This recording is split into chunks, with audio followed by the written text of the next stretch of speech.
बोलिए गोविंद भगवान। सभी देवियां चल देती हैं और भोले बाबा भी लहंगा चुनरी ओढ़ करके चल देते हैं। लेकिन माताओं, अगर किसी पुरुष को साड़ी लहंगा पहना दी जाए तो कैसे चलेंगे? एक पैर कहीं होगा, एक पैर कहीं होगा। भोले बाबा चलते जा रहे हैं, डगमगा रहे हैं, गौरा मैया खिसिया रही है। बड़े दिन से पहले मना किया, अब चला भी नहीं जा रहा।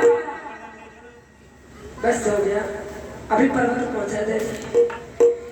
इधर महाराज में पहुंचते हैं मेरे प्यारे भक्तों।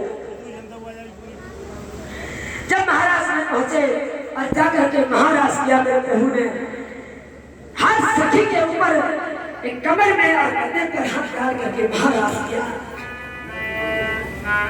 मुरली बाज रही है, सभी गोपियां मगन हैं, उनको सिर्फ खबर भी नहीं मेरा घर कहाँ है, कि मेरे बालक रो रहे हैं, सब भूल चुके हैं।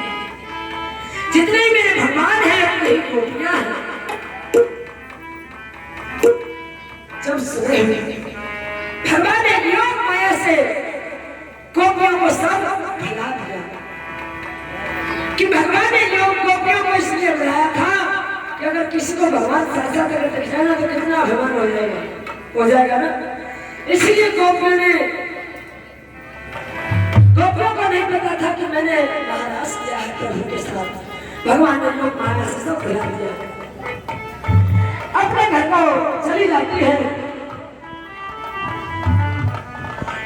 कहते हैं प्यारे भक्तों, अगर गोपियां ये जान जाती इसलिए भगवान ने साक्षात में तो लीला भयंकर समापन हो जाती है। सब गोपियां जब अपने घर पे गई, लेकिन भगवान ने एक ही बात कही थी गोपियों से कि रात के समय या संध्या के समय कोई भी स्त्री घर से बाहर नहीं निकल सकती है। लेकिन गोपियों ने एक ही बात कही थी मेरे प्रभु से कि हे प्रभु, आप मेरे से कहते हो कि रात के समय कोई गोपियां घर से बाहर ना निकले, लेकिन आपको पता है कि पहले आप मुझे बुलाते हो तो आप कहते हो कि मुझे बनाया एक गोपी कहने लगी कि आत्मा के पति ही परमात्मा है। तेरे गोपी फोटो है तस्वीर। भगवान कहने लगे अगर आपके पति कहीं बाहर से आए और आप पूजा कर रही हो तो क्या आप जाकर के गोपी नहीं खोलोगी? तो गोपी ने क्या जवाब दिया कि ऐसे पर को क्यों करूं, अरे जो जन्म में मर जा, और ऐसे पर को भरूं जो चुड़लो कमर है। गोपियां कहने लगी अरे मैं तो एक फोटो है, लेकिन आप तो मेरे आत्मा के पति हो। गोपियां अपने घर में चली जाती है। कहते हो तो आगे जब समय बीता, जब दूसरा दिन हुआ, घर घर में 56 भोग बन रहे हैं। जब 56 भोग बनने लगे, भगवान सोचने लगे 56 भोग इसके लिए बन रहे हैं, घर जगह जगह भगवान बन रहे हैं। भगवान ने जाकर के नंद बाबा से कहा पिताश्री ये भगवान किसके लिए बन रहे हैं?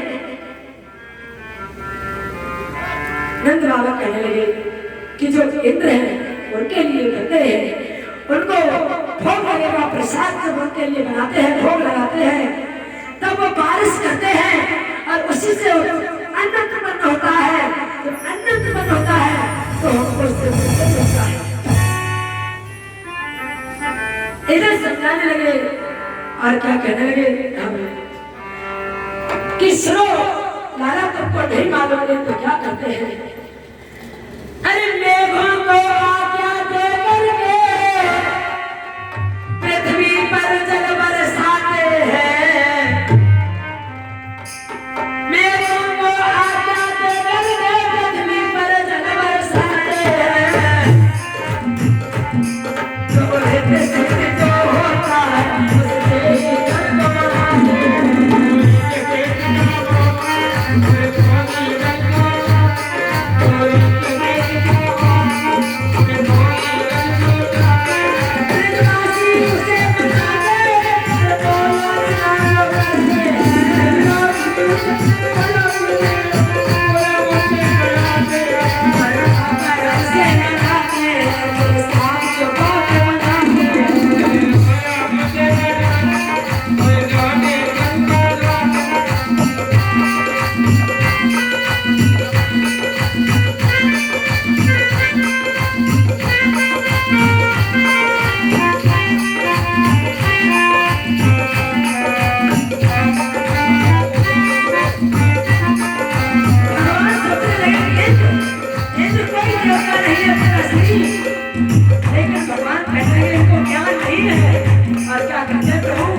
ग्वाला भी कहने लगे कन्हैया तुझे नहीं मालूम,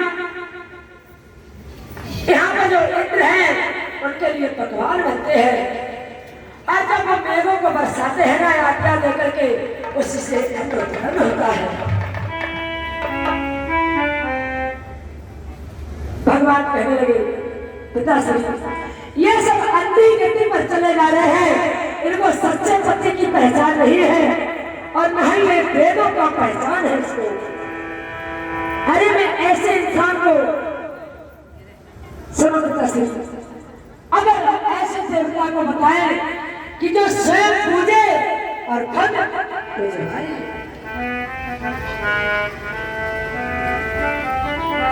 अरे लो इष्ट देव हो चुके,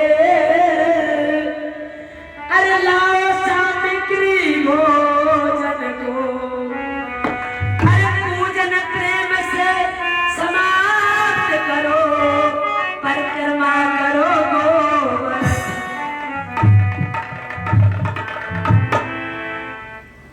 भगवान कहने लगे पिताश्री गोवर्धन है, जो गोवर्धन पूजा करो। और ऐसे देव हैं कि वो स्वयं पूजे और स्वयं अपने आप को भजने। लेकिन तब तक